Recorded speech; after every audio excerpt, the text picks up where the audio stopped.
SIR হিয়ারিংয়ে কি আপনারও নাম এসেছে?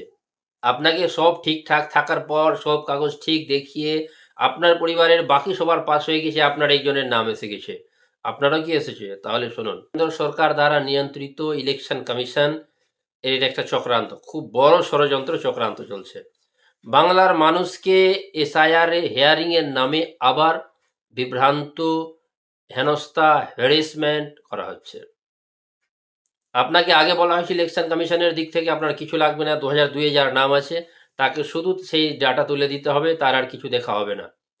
সেই কথা বলেছিল, বিএলওদেরকে একই কথা বলা হয়েছিল। কিন্তু এখন হঠাৎ আবার সব ঠিক থাকা সত্ত্বেও, 2002 এর লিস্টে নাম থাকা সত্ত্বেও, আপনার বাবার, দাদার, আপনার পুরো বংশ তালিকার 2002 এর লিস্টে নাম থাকা সত্ত্বেও আপনাকে আবার হিয়ারিং এ ডাকা হচ্ছে। কারণ কি আছে? কিছু নাই। অযথা, কোনো কারণ নেই।